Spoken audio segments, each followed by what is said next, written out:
The final speech belongs to the man who co-founded the gaming giant Electronic Arts and has been the manager of Skydeck Startup Accelerator at the University of Berkeley, California. I welcome to the stage Mr. Jeff Burton.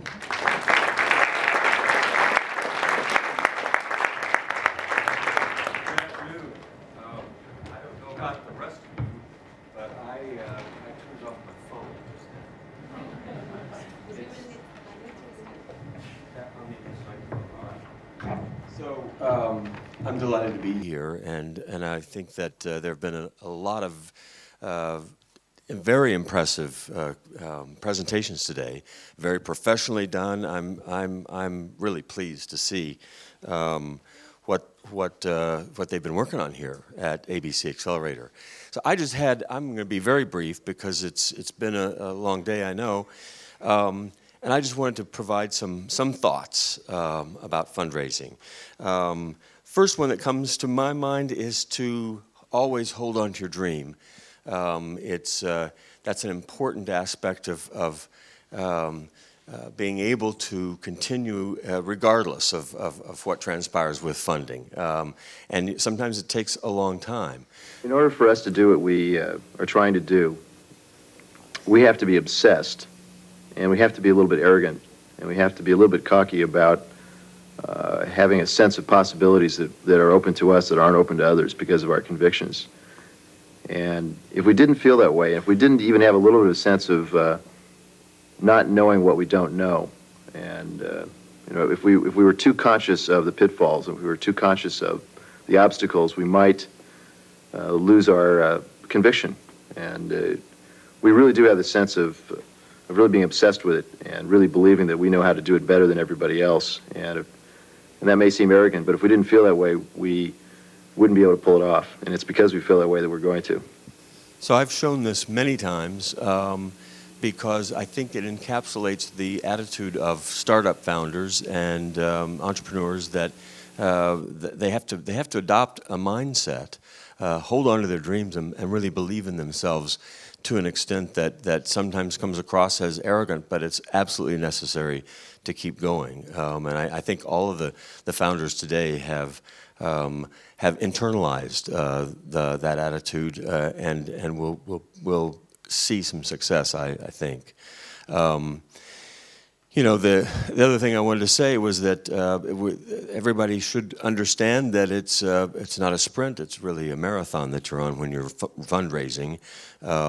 It takes a lot of time, and you certainly have to do other fundraising processes. Just as soon as you've finished one, it seems like you're doing the next.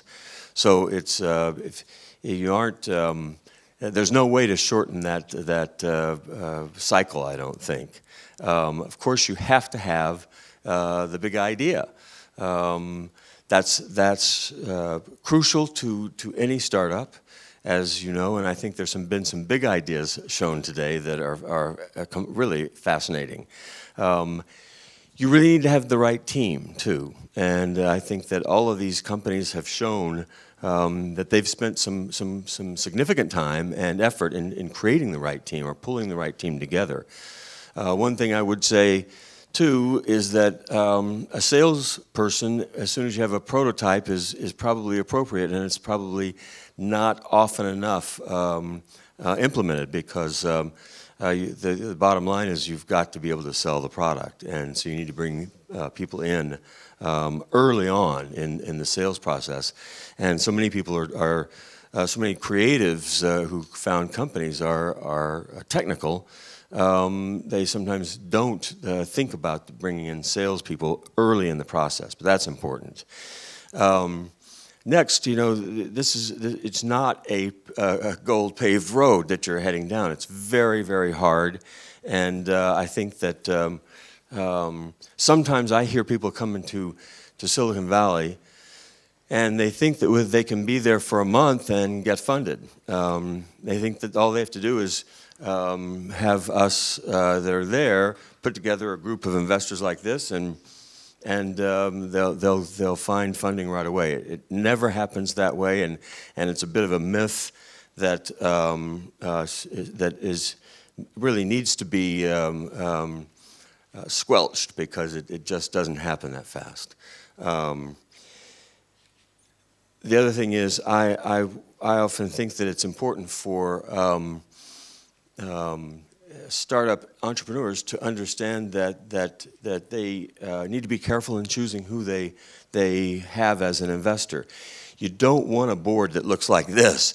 This happens to be the governor of California plus some of his cohorts. But you know, over and over again, companies feel kind of desperate for money, and so they'll take an investment from a group of people or a single individual that they don't really know very well and they haven't spent a lot of time with. And I think that it's crucial that you really take some development time for a relationship with a potential investor, and not take the first money that comes along. And you need to understand why the person that is potentially offering an investment is why they're doing that.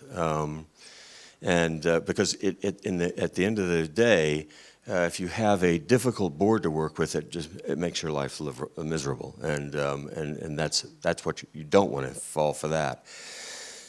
The other thing is that I think it's important to keep things in proportion. If it's always better, and it's hard to get I think startup entrepreneurs to understand this. It's always better to take a small piece of a huge pie, rather than hold on to the whole pie yourself and keeping it and it remain small. There's always people that want to be, you know, you should think ahead as to what it is you want out of your company, and figure out that, you know, it really matters the most of what you are how you're viewing what the potential is. If it's really going to be a huge company, you don't need 100% of it. If it's really going to be successful, and you better believe that it is, then you should be willing to take a smaller piece of it in order for the company to succeed. And I think that's a hard concept to get through.